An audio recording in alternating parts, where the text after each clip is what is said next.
La crisis alimentaria es un problema que nosotros ya estamos enfrentando, como bien lo vieron en el video. Ya la crisis alimentaria llegó, ¿verdad? Con el aumento de los productos, tener menos terrenos disponibles para la siembra, ¿verdad? Y aquí yo voy a hablar de varios factores que influyen en la crisis alimentaria. Por ejemplo, el crecimiento poblacional. O sea, se espera que para el 2050 nosotros tengamos 9.000 millones de personas, ¿verdad? Según datos de la FAO, según aparece en la tabla ahí de la FAO. Eso significa que, como bien decía el video, los agricultores van a tener que producir un montón de veces más, ¿ver? Para la cantidad de gente que va a existir con menos probabilidades de cultivo, ¿verdad?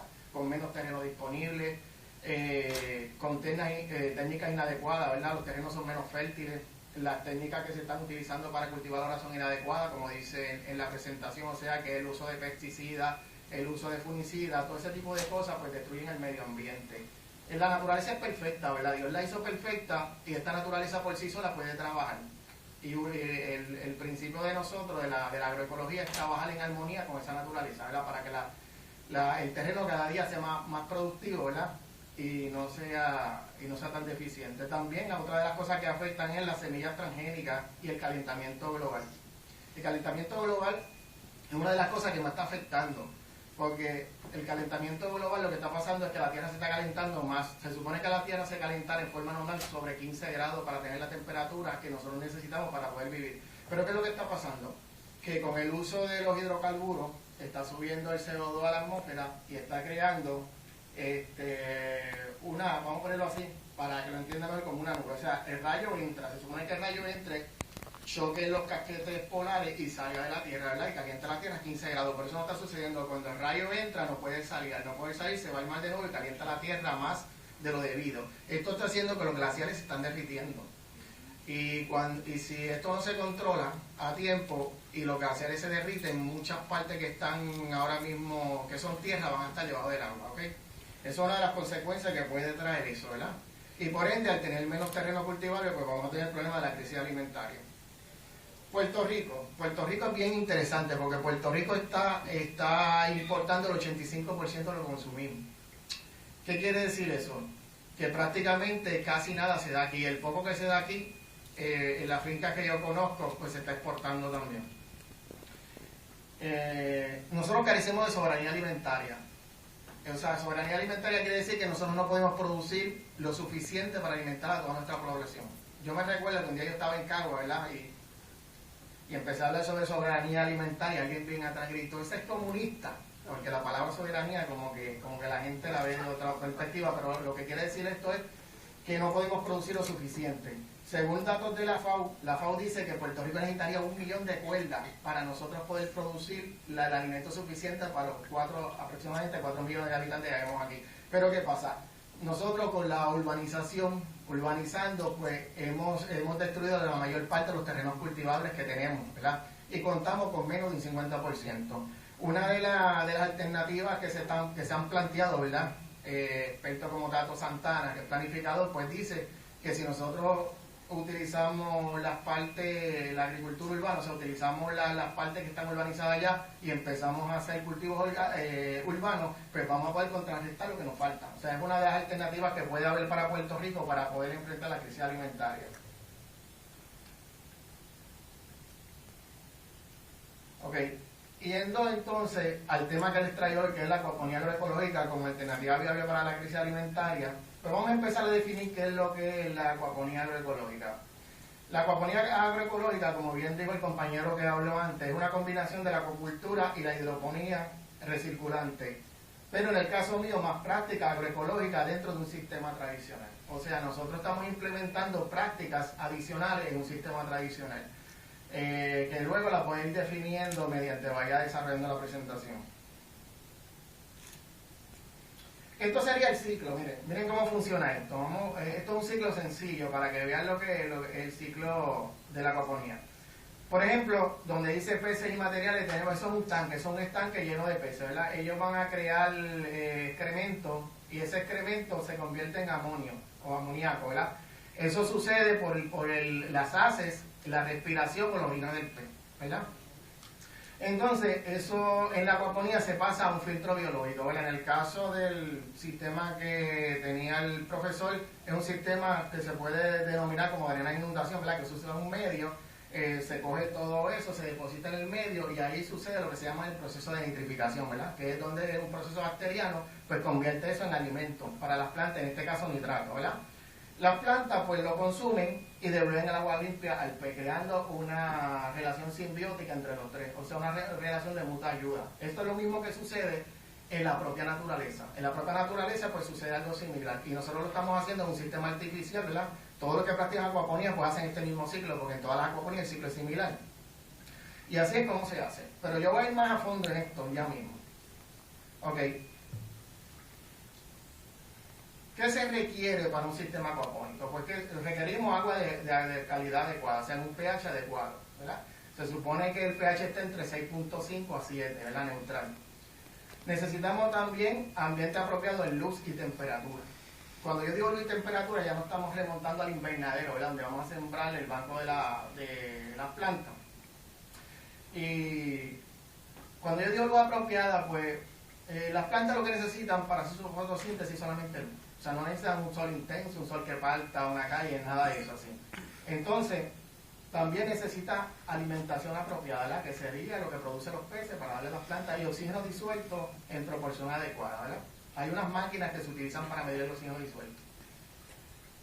¿Qué vamos a producir con el sistema? Pues vamos a producir pescado, podemos producir desechos metabólicos, ¿verdad? Estos desechos metabólicos, pues materia orgánica, alimentos no consumidos, ahí pues podemos producir proteínas y microorganismos y dióxido de carbono o CO2. ¿Qué pasa con el CO2? El CO2 se necesita, ¿verdad?, en el proceso de fabricar el alimento, porque vamos a pasar a la otra. Porque ahí tenemos dos bacterias. Tenemos la nitrobacter y la nitromosa. La primera que actúa es la nitromosa, que la nitromosa pues coge el amonio, oxígeno y el CO2 y lo convierte en nitrito. Y de nitrito, la nitrobacter utiliza el nitrito, utiliza el CO2 y utiliza el oxígeno para convertirlo en nitrato, que es el producto final que necesitan las plantas, ¿verdad? Que se puede hacer en un filtro biológico como el que están viendo ahí, que yo tengo en la foto, ¿verdad? Este sistema, lo más grande de este sistema acuapónico es que no simplemente produce eso, sino que produce los 16 elementos que necesita una planta para vivir. Cuando yo digo los 16 elementos es que ahí se puede sembrar cualquier cosa. Si pudiéramos sostenerlo, hasta un árbol podríamos sembrar, si se pudiera sostener en el sistema, ¿verdad? De esos 16 elementos, 3 de ellos están ya en el agua, que es el carbono, el hidrógeno y el oxígeno, ¿verdad? Y también se están produciendo 6 macronutrientes, ¿verdad? Esos 6 macronutrientes se producen de los desechos metabólicos, ¿ok? Puede ser del alimento no consumido y cosas así. Ok, esos 6 serían nitrógeno, potasio, calcio, magnesio, fósforo y azufre, ¿verdad? Y también producimos en el sistema 7 micronutrientes, ¿verdad? Por el proceso de transformación orgánica, ¿verdad? Que ahí se produce cloro, hierro y demás, manganesio, oro, ¿verdad? Que son los elementos que mayormente necesita una planta. O sea, lo que quiero decir con todo esto es que en el sistema es capaz de producir todo lo que necesita la planta. Si lo vamos a comparar con un sistema hidropónico, cuando ustedes siembran y hacen la mezcla, ¿verdad?, para una planta, si hacen una mezcla para lechuga, nada más pueden sembrar lechuga. En un sistema acuapónico, sea cual que sea, pues se puede sembrar cualquier cosa y se puede sembrar todo con la misma agua, todo junto, ¿verdad? Que eso es lo bien interesante que tiene un sistema acuapónico. Ok. El desarrollo saludable, ¿verdad?, y fuerte de las plantas también requiere de una amplia gama de compuestos orgánicos, ¿verdad?, en el área radicular, o sea, en las raíces. Estos compuestos son generados por complejos de procesos biológicos que incluyen descomposición biológica de la materia orgánica e incluye vitaminas, auxinas, hiberaminas y antibióticos. O sea, que una cosa bien interesante que tiene este sistema es que en el sistema también se crean probióticos. Yo sé que mucha gente ha hablado de los probióticos, ¿verdad? Que muchas veces los probióticos se utilizan en los yogur y eso para ayudarle a uno en el proceso intestinal. Pues el sistema acuapónico produce probióticos. Y estos probióticos lo que hacen es que crean unas enzimas antibióticas que ayudan a la planta a ser más resistente a las enfermedades.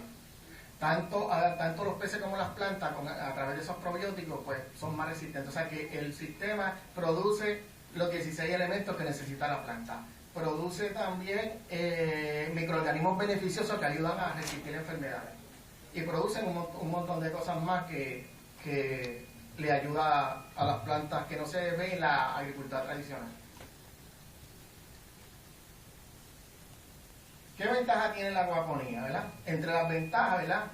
El sistema integrado que utiliza los desechos de un cultivo para generar productos adicionales de alto rendimiento, de valor económico, ¿verdad? Primeramente elimina los desechos contaminantes del ambiente. O sea que esos desechos contaminantes, si yo cogiera el agua con esa amonia y la tirara al río, pues una planta procesadora, ¿verdad? Como las que conocemos, pues haría lo mismo que está haciendo el sistema acuapónico. Después, a través de bacterias nitrificantes, eliminar eso para mandar el agua para ser procesada de otra forma a los ríos, ¿verdad? Elimina el costo de los insumos hidropónicos. O sea que el sistema acuapónico no necesita ningún tipo de mezcla, ningún tipo de fórmula, ningún tipo de materia inorgánica para funcionar. Así que eliminamos eso también. ¿Okay? Y requiere mucho menos terrenos para producirlo. O sea, en un sistema acuapónico se puede producir más en poco espacio. Como bien lo dijo el profesor anteriormente, que en una cuerda podía producir un montón de arroz, pues eso es cierto, se puede producir menos en poco espacio.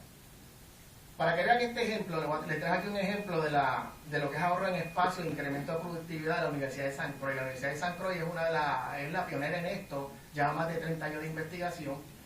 Y la Universidad de San Croix tiene lo siguiente: en el sistema de la Universidad de San Croix de Islas Vírgenes, ¿verdad?, se producen 5.000 kilos de tilapia en solamente 2.29 metros cuadrados, ¿verdad?, de espacio. Esto significa 1.712 toneladas métricas por hectárea. La producción normal es de 8.000 kilogramos por hectárea, ¿verdad?, según Popman, ¿verdad? Además, en la Universidad de San Croix, usando el mismo sistema y la misma agua, se producen 70.000 cabezas de lechuga en solamente 232 metros cuadrados. Esto significa 3 millones de cabezas por hectárea al año. Esto es al aire libre, sin ambiente controlado. Todo esto en 500 metros de terreno, 1/8 de acre nada más. Están haciendo esa producción. Más o menos es casi similar a lo que tiene el compañero Casas en el proyecto del Encagua, que tiene alrededor de 500-600 metros nada más, y está produciendo un montón de cosas también. Para que vean las ventajas que tiene la acuaponía, ¿verdad? Ok, hay diferentes sistemas en la acuaponía que se pueden utilizar. Entre ellos voy a empezar por el drenaje e inundación, ¿verdad? También se utiliza la red flotante, que es el que más se usa comercialmente, y se utiliza también el sistema de NFT, ¿verdad?, que son los tubitos estos que se utilizan mayormente en la hidroponía. Vamos a hablar de los sistemas. Ok, un sistema de inundación y drenaje. Ese que están viendo ahí es un sistema que yo tengo hecho con medio tanque, ¿verdad?, y con grava. Eso es piedra. Lo que yo tengo ahí es piedra de construcción. Ok, ese sistema pues se puede definir que puede ser una bandeja llena de grava o hidrotones, que es otro tipo de piedrita volcánica. No requiere clarificador ni filtros independientes. Se puede sembrar plantas y algunos arbustos en algunas ocasiones. Yo he visto que han sembrado en Australia hasta papaya. En ese caso yo tengo ahí sembrado maíz, calabaza y también creo que tengo pimiento ahí. Ese sistema funciona de la siguiente manera, ¿verdad? Tenemos el estanque de los peces. Del estanque de los peces pues se recoge a través de un sistema de bombeo todo el excremento, ¿verdad?, toda la materia sólida, y se deposita encima del medio. Cuando se deposita encima del medio, ese sistema tiene en el centro, en esta parte, a ver si lo puedo marcar, un sifón. O sea, un sifón es una pieza que funciona por un principio físico, ¿verdad?, para descargar y cargar el sistema. Al vaciar y llenar el sistema, está creando oxígeno tanto para las bacterias como para las raíces de las plantas. Y el sistema, mientras llena y vacía, pues crea el oxígeno y crea el sistema bacterial.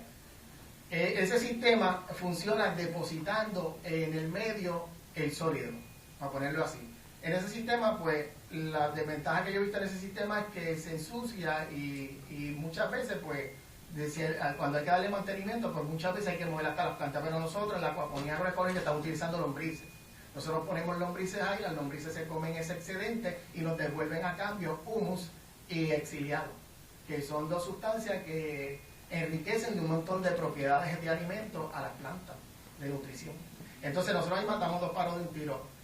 Volvemos a reciclar ese sólido a través de la lombriz y lo convertimos en otro tipo de abono, ¿verdad? Y nos ayuda a mantener más limpio. Siempre, casi siempre, hay que darle un poquito de mantenimiento, pero es mejor cuando se utilizan lombrices, ¿ok?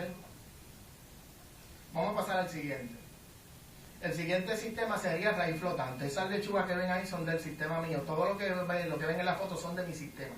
O sea, son del sistema que yo tengo aquí cerca en Bayamón Garden. Esas son las lechugas que yo produzco ahí. Se dan súper grandes. Y además hay diferentes tipos de variedades de lechugas juntas, ¿verdad? Pues, ¿qué es el sistema de raíz flotante? Es una bandeja, vamos a ponerlo así, llena de agua, donde la raíz flota, ¿verdad? Flota. Y el nutriente, pues, va a esa bandeja. Cuando yo digo una bandeja, para hacerlo más sencillo, pero en el caso mío, pues yo tengo unos bancos largos. En el caso de Pedro, pues Pedro tiene mesas de 90 pies, hechas creo que en cemento. Pero lo que les quiero decir para que se lleven la idea en la cabeza es que es un envase, vamos a ponerlo así para hablarle bien, no muy técnico, para que me entiendan, lleno de nutrientes, ¿verdad? Porque el agua va con el nutriente ahí. Ese sistema sí necesita un clarificador y un filtro biológico. Necesita un clarificador porque en este sistema no podemos dejar que el sólido se vaya al filtro biológico y luego vaya a las plantas, porque ese sólido se pega de las raíces y bloquea en la parte radicular de la planta, porque la planta come y respira a través de las raíces.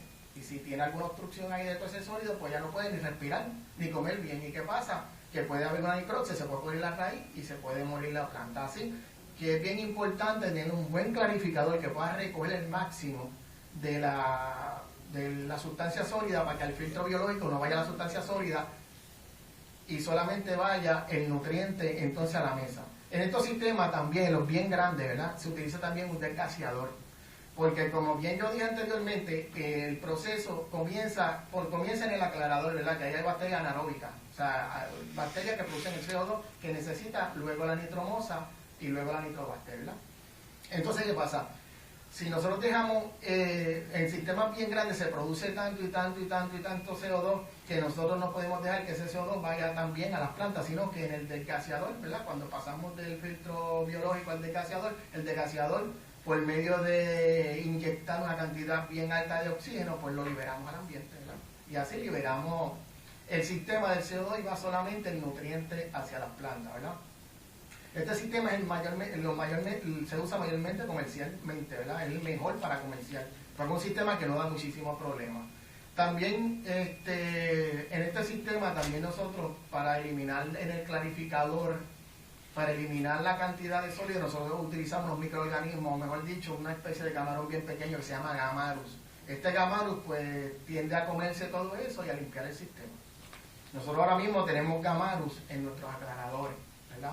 Se me hizo bien difícil conseguirlo, los conseguí. Y esos Gamarus lo que hacen es que porque siempre hay una parte que en el aclarador tiende a flotar a subir, pues nosotros el Gamarus se encarga de comérselo todo y que el agua pase totalmente limpia al filtro biológico y del filtro biológico al desgaseador. El tercer sistema es el sistema de NFT, ¿verdad? Que aquí está una foto de la que yo tenía sembrado tomates en ese tubo, que fue un experimento y fue un error porque las raíces crecieron tanto que taparon el sistema, se desbordó y tuve que cambiar los tomates para la raíz flotante, pero aprendí algo ahí, que los tubos no sirven para tomates porque la raíz crece tanto como una planta permanente. Si esa planta, pues por ejemplo, es orgánica, puede dar un montón de cosechos. Si es una planta que da 4 cosechos, pues a lo que da los 4 cosechos, la raíz crece tanto que te va a tapar el tubo. Pues lo eliminé de ahí, pero crecieron bastante bien y me dio un cosecho. Pues el primer cosecho, la raíz se taparon los tubos, así que eso no sirve para eso. Pero este sistema sería bueno, en México yo lo he visto que lo utilizan para lechuga. O sea, en la cuestión de las lechugas se está utilizando ese sistema. Es muy bueno para lechuga y para cilantrillo, ¿verdad? Ese sistema también requiere clarificador y filtro biológico y desgaseador, ¿verdad? Si se usa a nivel comercial. Sirve para sembrar plantas de hoja y otras variedades de plantas también. Para tomate no lo recomiendo, como lo hice, porque por la experiencia pues, no funcionó bien. Ok. Ahora voy a hablar de la parte de los peces. Nosotros estamos utilizando, casi todo el mundo está utilizando aquí la tilapia, ¿verdad? La tilapia es un pez africano. Hay un montón de variedades de tilapia. Yo, por ejemplo, tengo la nicótica, la gris y la San Pedro, que es la roja. Según las estadísticas que conseguí, fueron introducidas al Caribe allá para el 1970. ¿Y por qué es que utilizamos la tilapia? Mira, la tilapia tiene varias ventajas. Primeramente, es un pez que acepta cualquier tipo de alimento, come cualquier cosa. ¿Okay? Cualquier cosa. Por eso es que las que traen de China saben a fango, porque cuando están criadas en fango, en charca, pues comen del fondo, ¿verdad? También son bien resistentes a las temperaturas, mayormente a nuestra temperatura. La tilapia es un pez idóneo para el Caribe, porque es un pez de agua bastante templada y caliente. Y también es bien resistente a las enfermedades, aunque se puede enfermar, pero es resistente a las enfermedades. Uno de los más resistentes a las enfermedades. Y produce un montón de excrementos. También un pez que se puede reproducir en cautiverio. La tilapia en cautiverio se puede reproducir. Hay peces, como por ejemplo el basa, que no se pueden reproducir en cautiverio, que hay que inseminarlo. Pero en el caso de la tilapia, usted echa una hembra y un macho y se reproducen. Yo conozco de muchos compañeros que sacan los alevines por los filtros, porque como los tienen todos, están todos unidos, pues se reproducen un montón, ¿verdad? Es un pez muy bueno. Mira, aquí yo tengo fotos de mis peces. Esas son las hembras. Yo tengo separadas las hembras de los machos, ¿verdad? Yo los sexía y tengo las hembras en ese tanque y los machos los tengo en otro tanque para evitar la propagación. Más que cuando yo los quiera. Ahora mismo pues voy a hacer un sistema más grande y quiero tener peces, pues los uní para que ellos se pudieran reproducir.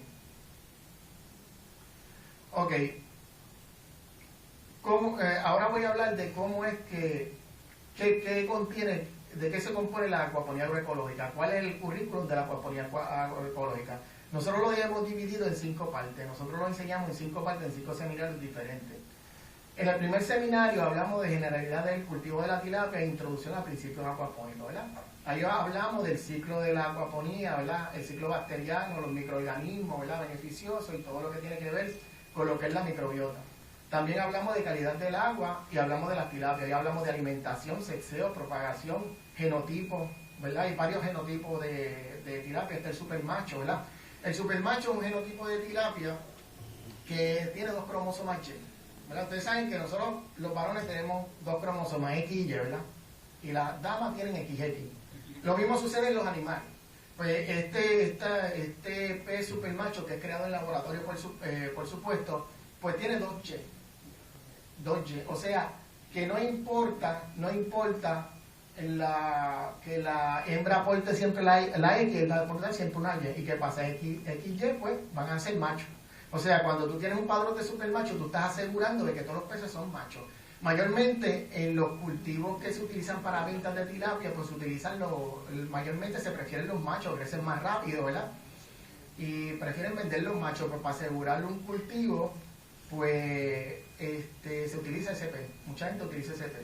Y nosotros hablamos sobre eso, nosotros no lo utilizamos, nosotros tratamos de propagar el natural, porque nosotros en la agroecología pues respetamos los principios naturales, pero que existe, yo lo hablo en mis clases para que las personas sepan que existe eso. También está el genotipo TGM, ¿verdad? En el genotipo TGM existen tanto hembra como macho que tienen los 2 cromosomas Y. O sea, y hay uno de los machos que actúa, que hace la función de hembra, aún teniendo 2 cromosomas Y. Eso es una combinación que hacen en el laboratorio, se llama TGM. Nosotros también hablamos de reversión de sexo. Fíjense, en muchas granjas que no utilizan el supermacho, revierten el sexo de los peces. Cuando los alevines crecen, o sea, cuando el pez está en el estado de alevín, se puede revertir el sexo. Se utilizan hormonas, se mezclan hormonas con la comida, y si el pez iba a ser hembra, pues sale macho. Siempre hay como un 10% de error, pero el que no nace macho, o sea, con los órganos y todo para reproducirse como macho, pues es una hembra estéril, que no produce ni la feromona para indicar al macho que se quiere reproducir, ¿verdad? También hablamos de cómo se hace eso, aunque nosotros no lo hacemos, pero para que las personas tengan un conocimiento bien amplio de lo que es la piscicultura, ¿verdad? Porque si no lo hablamos y lo oyen en otro lado, pues van a decir que nos quedamos incompletos. Nosotros no aconsejamos ni utilizar supermacho, ni aconsejamos tampoco revertir el sexo, pero le hablamos para que la gente tenga un conocimiento de que eso existe.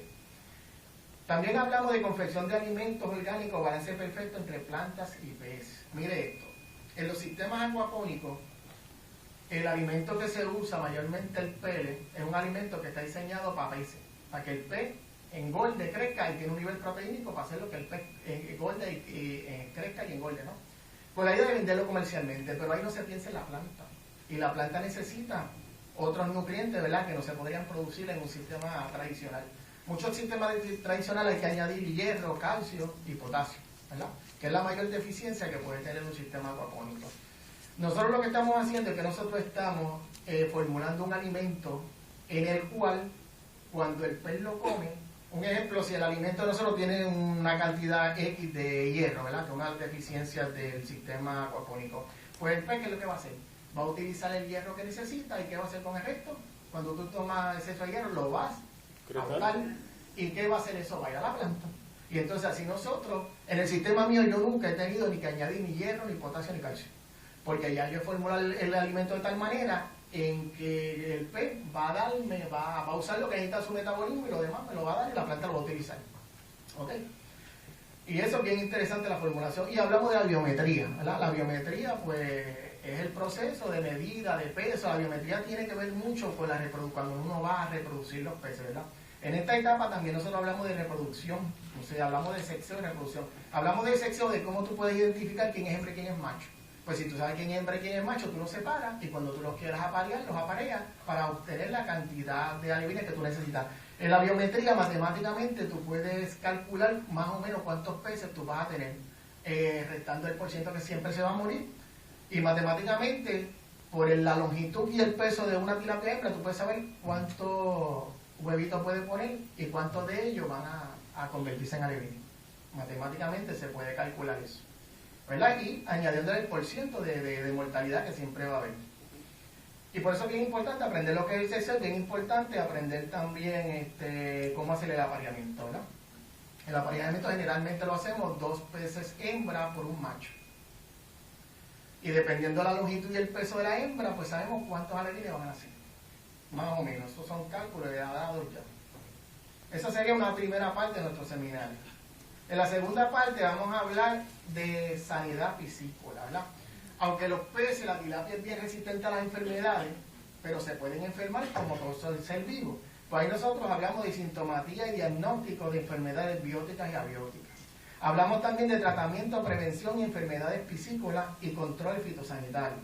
Nosotros ahí estamos hablando, ahí nosotros estamos entrando en el concepto de que yo en mis peceras tengo cristales. Mis peceras tienen cristales, como lo pueden ver ahí, porque yo necesito ver el pez. Yo más o menos por el comportamiento del pez, si hay algún problema en mi sistema. ¿Y por dónde yo empiezo? Buscando a ver si hay problemas abióticos. Que el problema abiótico son problemas ambientales que afectan al pez y que lo pueden conducir hacia una enfermedad biótica. Que ya una enfermedad biótica son patógenos oportunistas, ¿verdad? Muchos de estos patógenos ya están dentro de la flora intestinal del pez, pero no lo desarrollan a menos que el pez baje su sistema inmunológico.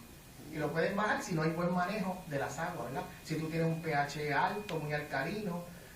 Para decirle más, cuando ustedes tienen un pH por encima de 7 y tienen una cantidad de amonio también elevada, el amonio es 500 veces más tóxico. Cuando el amonio o el amoníaco tiene un pH neutro, no es tóxico.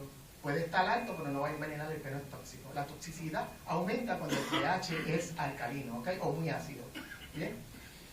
Entonces, en esta parte, pues nosotros hablamos también del tratamiento, o sea, el tratamiento, si adquirimos la enfermedad, cómo tratarla. Y también hablamos de la prevención, de cómo prevenirla y de los controles fitosanitarios que hay que tener en nuestro invernadero para que eso no llegue a nuestro invernadero, ¿verdad? En esa parte de sanidad piscícola. Estos 2 elementos son bien importantes. Nosotros cogemos, ¿verdad?, la acuaponía de diferentes formas. Pensamos estudiar, como son 3 elementos, aquí hay 3 actores que actúan.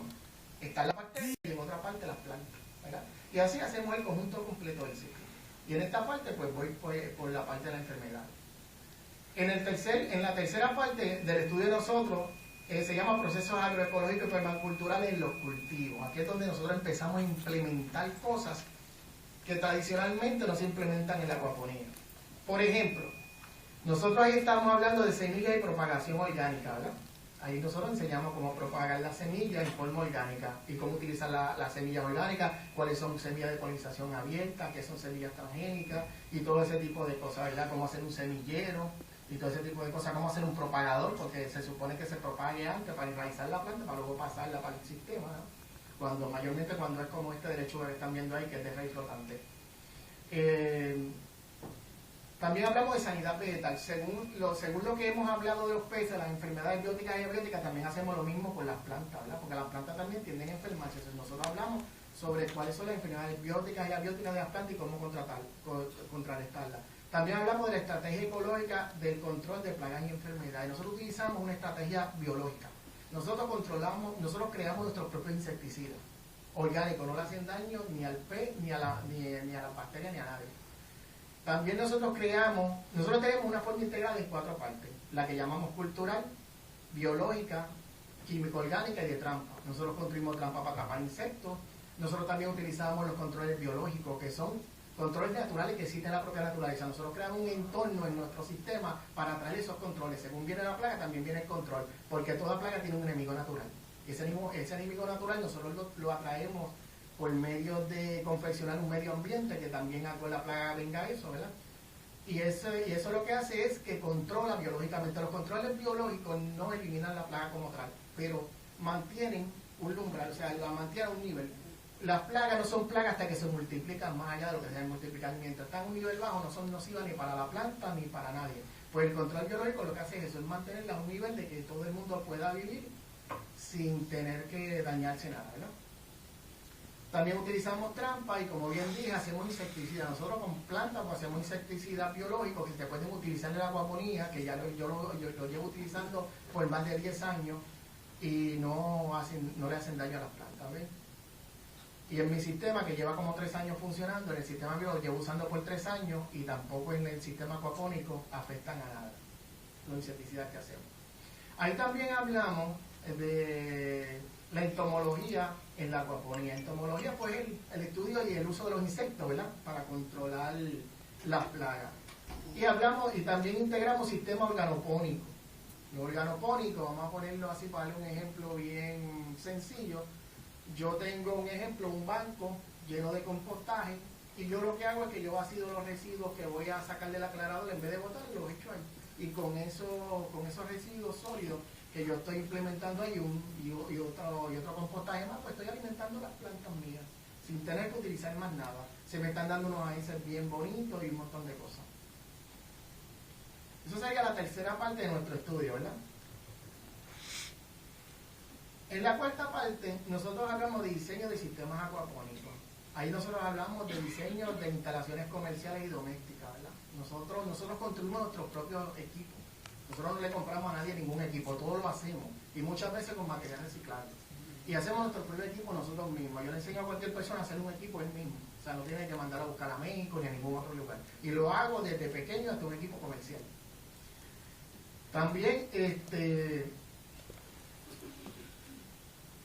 También ahí hablamos de diseño de los propagadores, ahí enseñamos cómo hacer los propagadores, ¿verdad? Y cómo hacer también el invernadero. Hablamos de diseño de instalaciones de sistemas de energía renovable y fotovoltaica y de viento, ¿verdad? Mi sistema acuapónico está funcionando todito con energía solar. En el sistema que voy a tener en la finca de Camuy, que voy a estar estrenando una escuela allá en Camuy, voy a tener energía solar y también biodigestores. Yo voy a utilizar el mismo sobrante del excremento de los peces y lo voy a convertir en energía. Puedo utilizar, ahí voy a tener 2 cosas, voy a tener biofertilizante. O sea que biofertilizante pueden ser insecticidas y abono a la vez. Y a la misma vez voy a obtener metano y voltaico. Nosotros enseñamos cómo hacer un sistema fotovoltaico completo, enseñamos cómo calcularlo, cómo diseñarlo, cómo armarlo y cómo construirlo, de cualquier tipo de tamaño. Ahora mismo nosotros ya tenemos todos los materiales para hacer el de Camuy, que va a ser un sistema que va a producir 5 kilos. 5.000 watts, que es lo que nosotros necesitamos. Entonces así minimizamos los costos operacionales porque nosotros no necesitamos electricidad. En la finca mía no vamos a tener energía eléctrica ni vamos a tener alcantarillado. Yo voy a tener, mi casa va a estar allí, va a ser una casa totalmente ecológica, voy a cosechar el agua de la lluvia, tengo ya un pozo natural que lo voy a estar utilizando y voy a tener mi propia agua y voy a tener también mi propia luz. Y así me voy a divorciar de la Autoridad de Energía Eléctrica, también me voy a divorciar de la Autoridad de Acueducto y Alcantarillado. Mi finca va a ser totalmente sustentable. Nosotros en la agroecología y en la permacultura buscamos la sustentabilidad. Y sustentabilidad es tu poder crearlo todo en tu propio entorno. Y nosotros lo estamos haciendo. Nosotros, además de la acuaponía, practicamos otro tipo de cosas dentro de la finca. Practicamos permacultura, practicamos agroecología y practicamos la acuaponía. ¿Okay? Nosotros, y todo lo integramos, todo como si fuera una sola cosa. O sea, cada cosa funciona como, vamos a decir, las piezas de un motor. todo está integrado y todo va a funcionar como una pieza de un motor para conseguir la sustentabilidad. O sea, en una crisis alimentaria, pues yo no necesito, si se ve el petróleo, no necesito porque estoy produciendo mi energía eléctrica, tanto pues, a través de la biodigestión, a través de los desechos de los peces y de otras materias orgánicas que voy a estar procesando, y cultivo mi agua de la lluvia. Aquí llueve un montón en Puerto Rico, así que con eso no va a tener problema. Además tengo un pozo también. Y todo ese tipo de cosas lo estamos enseñando. También enseñamos el diseño de los filtros. Nosotros tenemos diferentes tipos de filtros, ¿verdad? De filtros biológicos, diferentes tipos de aclaradores, tanto radiales como en 3 etapas y en diferentes formas, ¿verdad? Que funcionan de diferentes formas. En esto, pues, la mayor parte de las personas que practican acuaponía, pues, están diseñando sus propias cosas, ¿verdad? No se están dejando llevar por lo que aprendieron una vez, sino que están experimentando y están haciendo trabajo de investigación y están inventando nuevas cosas para mejorar los sistemas, ¿verdad? Y cada cual pues está haciendo su aportación, ¿verdad? En su forma, a su manera, y está experimentando, y luego pues eso podría ser un beneficio para todo el mundo cuando compartamos esos conocimientos que cada cual pues estamos practicando. Y por último, en esa parte también hablamos del diseño del sistema organopónico. O sea, enseñamos entonces cómo integrar los organopónicos. Porque un ejemplo, si yo tengo un área donde yo tengo un estacionamiento, ¿verdad? Para que la gente vaya, pues yo ahí pues tengo mis organopónicos. O como en Cuba, cuando ustedes el que tengan la oportunidad de ir a Cuba, en Cuba van a ver que en las mismas zonas urbanas pues tienen sus organopónicos. Y ahí pues ellos cosechan un montón de cosas. Y en la finca mía pues va a haber organopónicos. Para utilizar, en la finca mía se va a utilizar todo se va a reciclar. Todo se va a utilizar. El mismo desecho de los peces se va a utilizar para producir tanto electricidad como abono. Y se va a estar utilizando todo. No tan solamente vamos a estar produciendo peces, vamos a estar produciendo camarones y langostas. Voy a tener, ahora mismo yo estoy trabajando camarones y luego voy a trabajar la langosta de agua dulce australiana, también la voy a trabajar. Pero por ahora estoy trabajando camarones. Estamos implementando el sistema Bioflux. Que el sistema Bioflux es un sistema donde no necesitamos recambio de agua, ni tampoco necesitamos plantas, porque nosotros utilizamos el mismo excremento de los peces para crear alimento natural para ellos mismos, bajando a un 30% el nivel de alimento de consumo de los peces o de los camarones si utilizamos el sistema Bioflux. El Bioflux es una técnica bien interesante que en Puerto Rico no creo que nadie la esté utilizando. Hay 2 o 3 practicando, la verdad, como la estoy practicando yo a un nivel pequeño, pero a nivel comercial el Bioflux sería bueno porque puedes cultivar tanto camarones, peces y ni siquiera necesitas las plantas. Yo lo estoy haciendo de 2 formas. Yo lo estoy haciendo camarones acuapónicos, utilizando el sistema acuapónico, las plantas y todo ese tipo de cosas. Y también tengo una parte donde no utilizo plantas. Solamente utilizo los filtros y implemento el Bioflux. Y con el mismo excremento de los camarones, en este caso, que es lo que tengo en Bioflux, estoy creando alimento natural para ellos. Estoy creando fitoplancton para ellos.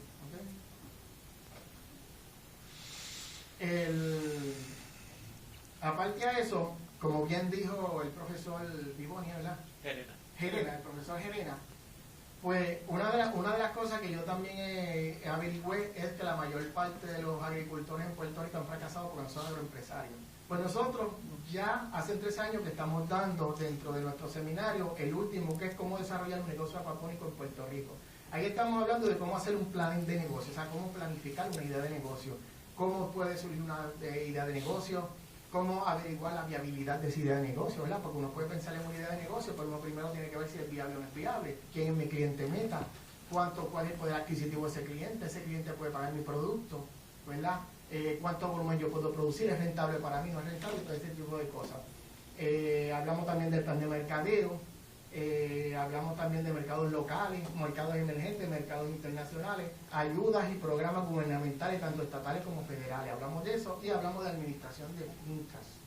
En la cuestión de administración de fincas acuapónicas, pues nosotros inclusive tenemos un programa que no es mío, no lo inventé yo, no voy a decir eso aquí, sino que lo adquirí del Colegio de Mayagüez, que tiene un programa de administración de fincas, y ellos pues proveen gratuitamente un programa y yo lo implementé y lo adapté a la acuaponía y lo estoy utilizando. O sea, porque es bien importante cuando uno va a iniciar un negocio en tener un conocimiento bien amplio. Mira, la mayor parte de los negocios en Puerto Rico han fracasado porque la gente la hace con, lo digo yo acá, un poquito vulgarmente, con la ley de Potoroco, como salga y a lo loco. O sea, no planifica.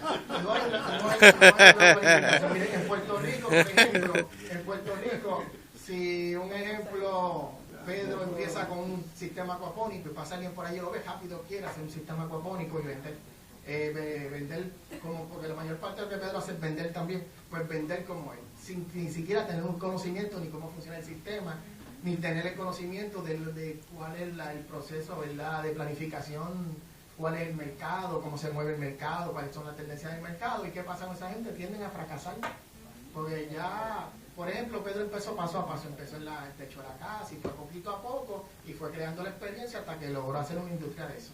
Pero el que no tiene una industria de eso y empieza así, pues tiene un gran % de fracasar. Las cosas hay que planificarlas.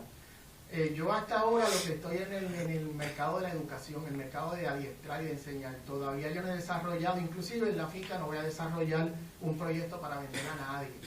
O sea, en la finca mía yo no pienso vender productos, porque eso ya lo está haciendo Pedro en su sistema, ¿no? Hace falta más gente, ¿no? Sí, pero no, esa no es mi línea. Esa no es mi línea. Mi línea va a ser educar, mi línea va a ser adiestrar. Pero adiestrar en una forma científica. O sea, si en realidad tú quieres tomar un curso comercial de acuaponía agroecológica y quieres desarrollar un negocio, pues yo te enseño cómo hacerlo, pues yo también pues soy profesor de administración de empresas. Yo tengo una especialidad en mercadeo y tengo una maestría en comercio internacional de la Universidad de Phoenix también.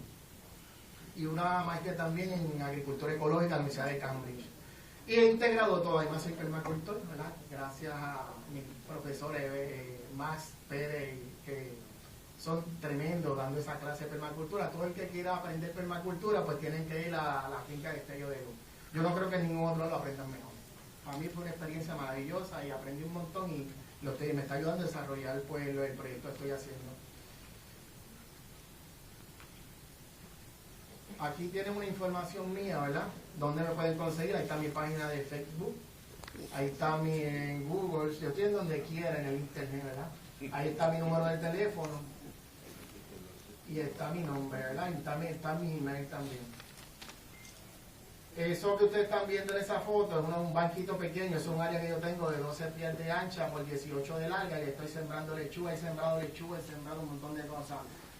Estoy experimentando con la papa. Tengo un sistema que yo lo bauticé hidroacuaponía. O sea, yo tengo la planta de papa sembrada, las raíces están en el aire y las estoy nebulizando por medio de una nube de nutrientes, pero utilizando un sistema acuapónico. Eso existe en la hidroponía, se llama hidroponía.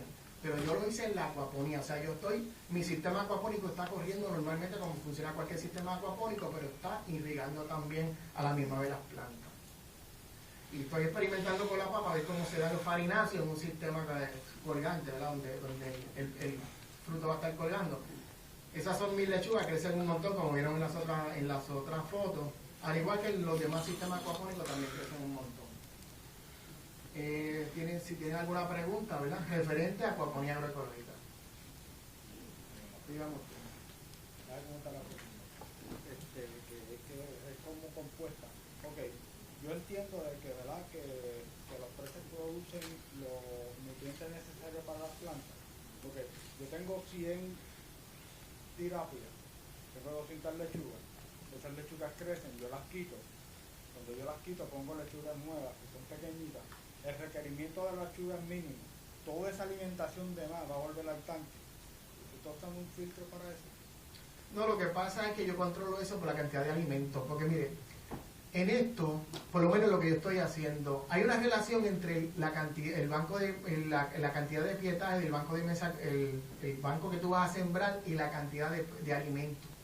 Y eso más o menos se calcula no por cantidad de peces, sino por peso, por el peso de biomasa del pez, ¿verdad? La Universidad de San Croix estableció una fórmula que dice que de acuerdo al peso del pez, tú vas a darle una cantidad de comida. Ellos establecen de 60 a 100 gramos de comida. A ver si me la acuerdo de memoria. La fórmula dice lo siguiente.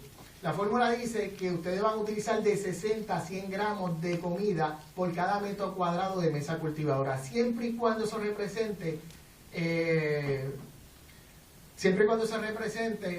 2% del peso de biomasa del pez. Sí, pero, ok, eso yo estoy claro, pero lo que quiero estar claro es, no tengo planta, las plantas ya yo las saqué porque las vendí, pongo pequeñas, el requerimiento de alimentación de estas plantas es mínimo. Todos esos nutrientes que están llegando a estas plantas de más, que no lo van a adquirir las plantas, van a volver al tanque. Sí, pero yo lo que hago es que yo bajo el nivel de alimentación del pero bajo un poco. Okay, así como... Hay alguna gente que usa unos tipos de filtro que lo pueden neutralizar también. Pero cada cual tiene su forma de hacerlo. Vamos a ver. Tú puedes cosechar el banco poco a poco. Ir sembrando plantas pequeñas en plantas grandes en forma de camada, igual que se hace con los plátanos. Yo siembro 500 matas de plátano cada mes. Tengo plátano todo el año. Básicamente en un ciclo acuapónico tú creas un ciclo de crecimiento.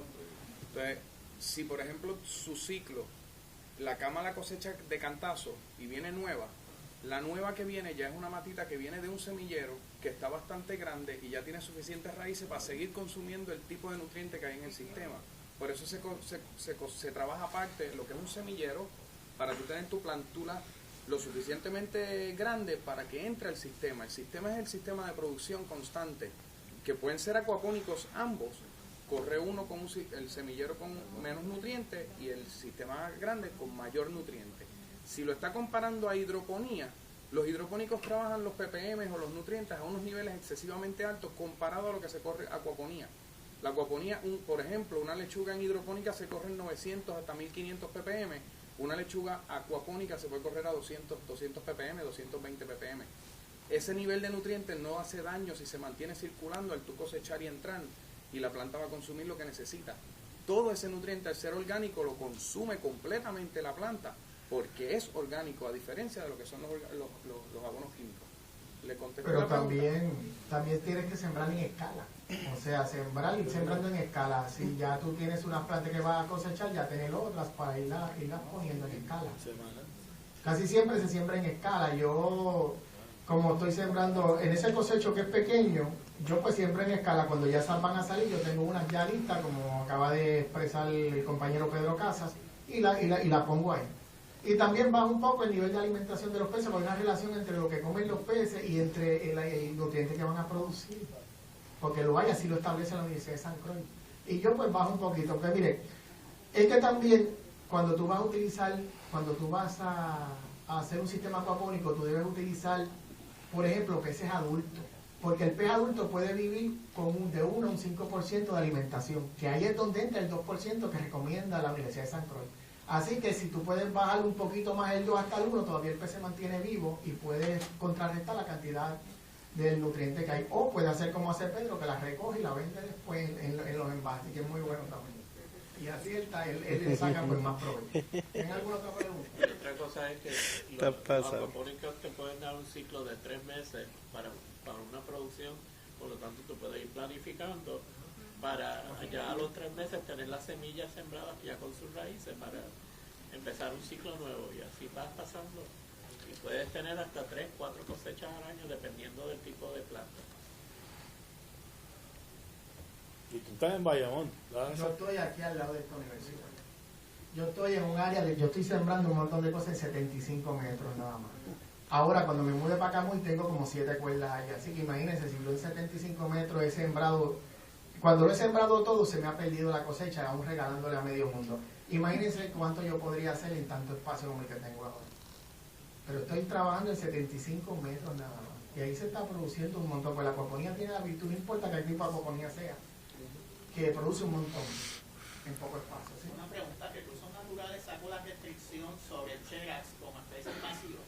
El camarón, la langosta australiana. No sé, porque todavía yo no la he cultivado. Yo solamente estoy trabajando el langostín de la Malasia, que por ahí se mercadea. O sea, eso hay que manejarlo, sí. Pero esa cosa tiene un potencial increíble. O sea, mucho mejor que el macrobraquio. Sí, yo estoy trabajando en macrobraquio. Pero acuérdate eso, que también yo la langosta la voy a sembrar en cautiverio. Vamos a ponerlo así en mi propio sistema, no la voy a soltar. Pero son los macrobraquios, ¿no? Sí, yo tengo los macrobraquios, ahora yo tengo ese tipo de camarón, pero digo, cuando empiece a trabajar con la langosta, que todavía no la he trabajado, es algo que voy a trabajar más adelante, pues la voy a trabajar en cautiverio, la voy a trabajar en un ambiente mío propio controlado, que no se va a ir a ningún lugar, ni se va a contaminar, ni va a ir a un río a reproducirse y a dañar el ecosistema que existe ahí, porque no es una especie de Puerto Rico. Yo la voy a criar no en charcas, sino en estilo acuapónico, o bioflux. Aún así hay que someterse a eso que acabas de mencionar. Me parece a mí que desde el punto de vista de comercialización puede traer una diferencia grande en cuanto a la viabilidad de todos los proyectos que se están desarrollando en Puerto Rico. Yo creo que esto vale la pena, Pedro, como juntarnos. Sí. y hacer algo. Sí. Pero fíjate una grupito. cosa, el sistema de si yo voy a criar langosta y el camarón de la Malasia para la venta comercial lo voy a hacer en Bioflux. No lo voy a hacer, no voy a perder mi tiempo en hacerlo en acuaponía, porque la mayor parte, la acuaponía va dirigida más a utilizar los seres vivos que están ahí para producir el alimento de las plantas. Eso es el principio. Yo estoy No consciente, yo lo que necesariamente. estoy hablando es del agronegocio, o sea, de ver el proyecto en forma conjunta. O sea, que uno pueda tener pues, la lechuga o lo que sea para el mercado nicho, ¿verdad? Que eso implique que no es tantísimo y que si todos nos ponemos a sembrar lechuga, pues obviamente vamos a tener un problema de excedente, ¿no? Así que hay que pensar esto, ¿no? Y organizarse. O sea, Pero lo que pasa es que tú estás viendo la lechuga, no del entorno que yo la veo. Si yo produzco lechuga orgánica con certificación orgánica, no es lo mismo que la lechuga que vende Costco con 10.000 pesticidas. Claro. Ya con ese sello de producto ecológico, pues ya yo tengo una ventaja competitiva sobre cualquier otro. Claro. Inclusive, en la acuaponía nuestra producción es mucho más barata que la producción en la donde se utilizan químicos. Y si nosotros producimos más barato, podemos vender igual que ellos al mismo precio y ganamos dinero. Claro. Eso es tremendo yonki, porque si yo te pongo a ti en un supermercado una lechuga orgánica al mismo precio que una lechuga que viene de afuera que no es orgánica, ¿cuál tú vas a preferir? Claro. La orgánica. Y ahí no estoy violando la ley interestatal, porque la ley interestatal me dice que yo puedo competir con un producto superior. Lo único que no puedo poner impedimentos para que el otro no pueda entrar. Pues de esa forma yo podría hacer un tremendo yonki. Y lo haría. Dumping. Sí. Sí. Exacto. Entonces, Pero pero lo que pasa es lo siguiente, mira, lo que pasa es que yo visualizo la crianza de vender especies mayormente con Bioflux, porque el Bioflux me da muchísimo más ventaja y un ahorro en alimento tremendo. Es bien inestable, A mí me está funcionando. pero a grandes capacidades es bien inestable. Sí, a mí me está funcionando bien y donde yo cogí el adiestramiento en México lo están haciendo a grandes capacidades. En México lo están trabajando a grandes capacidades y a ellos le están trabajando muy bien, a niveles bien grandes, igual que en Brasil, igual que en Colombia y otros países que he visitado que están trabajando lo que es la agricultura ecológica y las combinaciones, como lo que yo pretendo hacer a unos niveles con mucha eficiencia. Inclusive estaba leyendo en el periódico que Colombia tiene 1.94 de inflación nada más, una inflación quizás más baja que la de los mismos Estados Unidos. Así que imagínense ustedes cómo esa gente está bien adelantado en la educación, bien adelantado en las prácticas agrícolas y bien adelantado en todo, muchísimo superior a nosotros, según lo que yo pude apreciar. El siembra ellos saben. ¿Tenía alguna otra pregunta? No, yo estaba pensando en la parte de los Estás chelas, pasado. porque realmente sería un policultivo dentro del sistema de recirculación, manejaría mucho mejor los desechos, las partículas que entonces producto del excremento de la misma tilapia. Y el chelas tiene unas características mucho mejores que como había mencionado, el micrografismo, o sea, no pelea tanto, tiene una conversión de carne mucho mayor, se reproduce sin tener que utilizar agua salobre para completar el ciclo de vida, porque básicamente es directo. Y, o sea, que realmente añadirlo, como usted añadió el camarón que usted está añadiendo en el sistema, básicamente funcionaría similar en el tanque de la Practicarlo. Pero fíjate, yo estoy experimentando.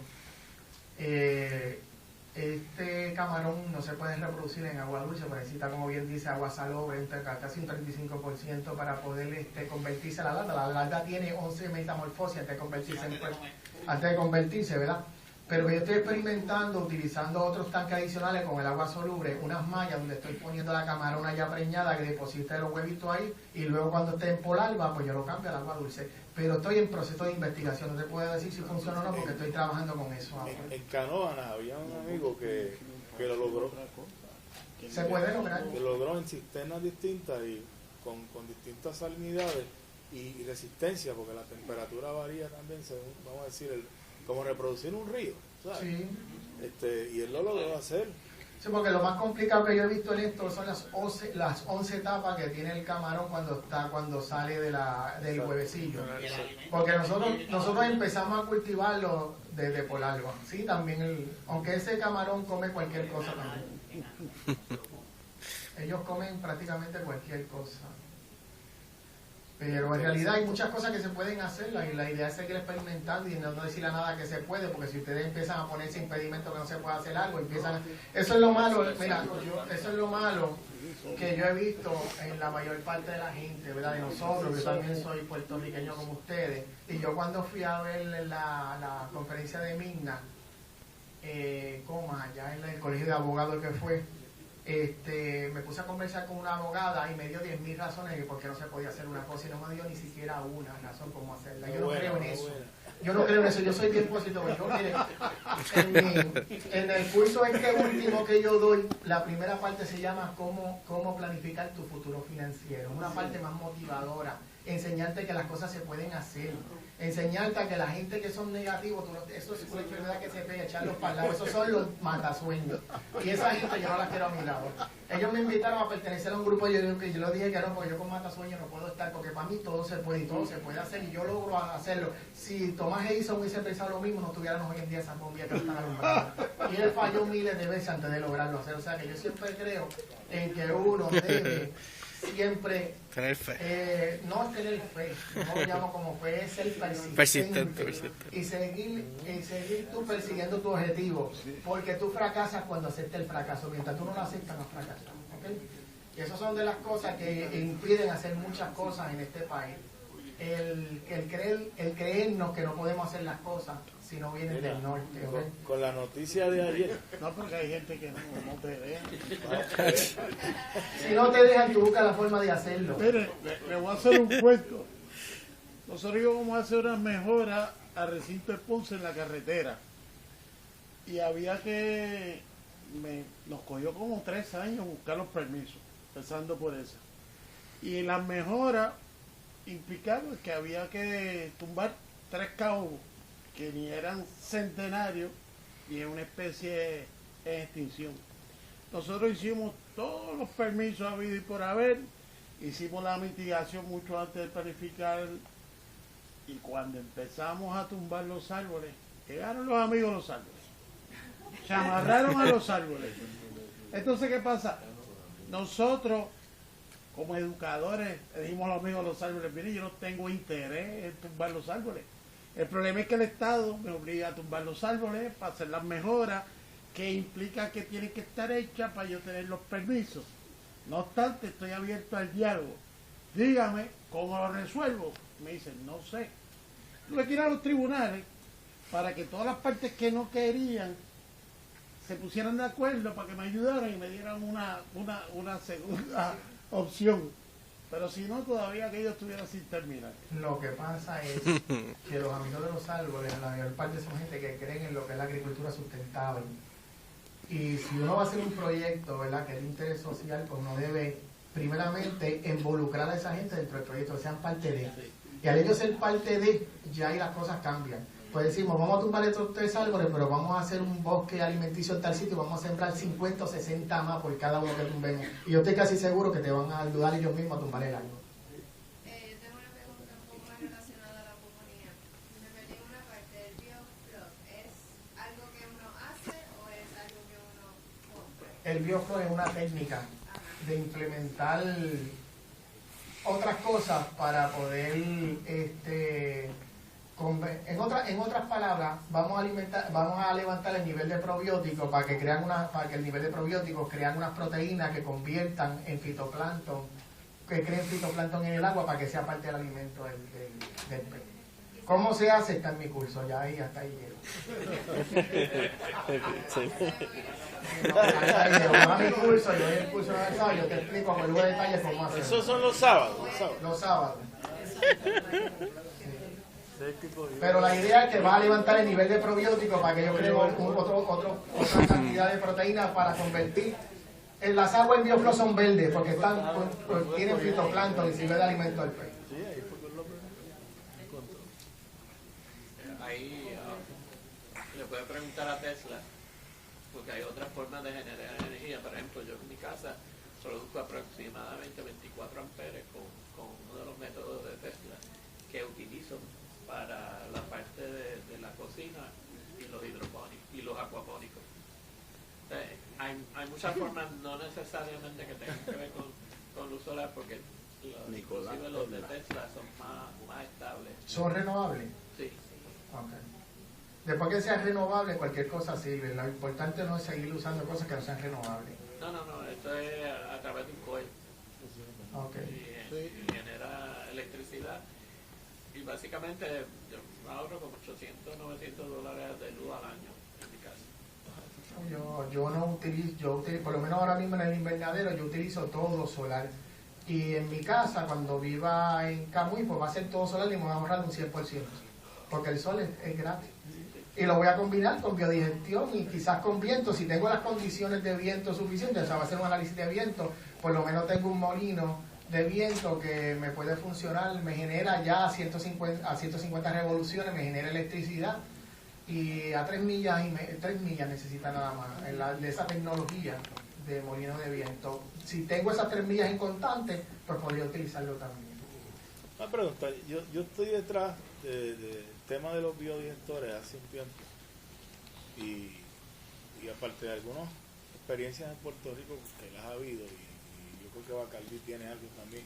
Hay una granja de cerdo que no sé dónde está, que está utilizando... En Calley hay un profesor que está trabajando con eso en Calley, de cerdo. Ah, pues debe ser ese que está produciendo con el excremento de los cerdos, el metano. Sí, pero es pequeño, un modelo pequeño de esto de tubo. Pero aparte de eso, que tú conozcas, hay alguien más que... Esa nada más. Y yo, pues, que la voy a hacer sí o sí. Yo estoy en esa. Sí o sí, porque hay veces que uno tiene que hacer como hacen los amigos del ambiente, amajarse del biodigestor y también formar un revuelo. Porque el gobierno aquí es demasiado burocrático y no deja que el país progrese. A mí me dijeron eso. El gobierno en general, no estoy hablando de partidos políticos, aquí el gobierno en general, cuando yo hablo de gobierno no importa quién es. Pero a mí me dijeron eso, que no sé quién, si era la Junta Ambiental o alguien, tiene inquietudes con eso de los biodigestores. Lo que pasa es que el biodigestor al tener metano puede explotar también. Si no bien manejado puede tener una bomba. Por explotar. Lo importante es hacer un buen reservorio donde tú vas a recolectar todo ese metano que va a producir, que ese reservorio sea lo suficientemente seguro. Un ejemplo, yo utilizaría un tanque de los que utiliza la gente del gas, que cumple con todas las regulaciones de gas y que sea seguro, porque si lo hago en una bolsa plástica, pues un escape puede explotar, porque en otros países lo hacen en una bolsa plástica. El reservorio, digo. Sí. Nosotros tenemos un estudiante que de una de las camadas de nuestros estudiantes se le asignó el proyecto de ser un biodigestor. Él ahora él tiene ahora una cooperativa que se llama CEPA, ese es el nombre de ellos, y él tiene un diseño de un el diseño de permacultura, ahora es de él, así que oye, yo tengo, pero me lo das, yo tengo un diseño también, pero ahora voy a la fase a la próxima fase. Yo ya tengo uno.